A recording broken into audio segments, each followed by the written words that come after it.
Hello বন্ধুরা, আজকে তোমাদের সাথে শীতকালীন একটি বিখ্যাত পিঠে গোকুল পিঠে রেসিপিটা শেয়ার করবো। তার জন্য আমি বসে পড়েছি আমার শাশুড়ি মায়ের সাথে গোকুল পিঠে বানাতে। তার জন্য প্রথমে একটু ময়দা নিয়ে তার মধ্যে 1 চিমটি লবণ নিয়ে ভালো করে মিশিয়ে তার মধ্যে জল দিয়ে এরকম একটা ব্যাটার তৈরি করা হয়েছে। ঘনত্বটা আশা করি তোমরা বুঝতে পারছো। আর এখানে নিয়ে নেওয়া হয়েছে চাচি রেসিপিটা তোমাদের একটু পরে বলছি আমি।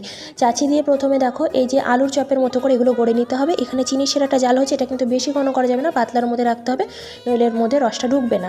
এবার এখানে এই যে আলুর চপের মতো যেগুলো তৈরি করে নেওয়া হয়েছিল সেগুলোকে ব্যাটারে ডুবিয়ে তেলে ভেজে নেওয়া হচ্ছে। তেল থেকে ছেঁকে তুলে নিয়ে কিন্তু এগুলোকে রসের মধ্যে দেওয়া হবে। দেখো প্রথমে কিছু বানিয়ে নেওয়া হয়েছিল, সেগুলোকে এই দেখো অলরেডি এগুলোকে রসে দিয়ে দেওয়া হয়েছে, আর বাকিটা তৈরি হচ্ছে সেগুলো রসে দেওয়া হবে তেল থেকে তুলে নিয়ে। এবার তোমাদের সাথে একটু চাচির গল্পটা বলি। সেটা হচ্ছে দুধটাকে ভালো করে জ্বালানোর পরে যে দইয়ের মতো অংশটা তৈরি হয় সেটাকে বলা হয় ক্ষীর, আর ক্ষীরটাকে আরও ভালো করে জ্বালানোর পরে যে কাদার মতো অংশটা তৈরি হয় ওটাকে বলা হচ্ছে চাচি। মুর্শিদাবাদের আঞ্চলিক ভাষায় এটাকে কিন্তু চাচি বলে। তোমাদের এলাকায় কে কী নামে ডাকো সেটা কিন্তু অবশ্যই কমেন্ট করো। বাই।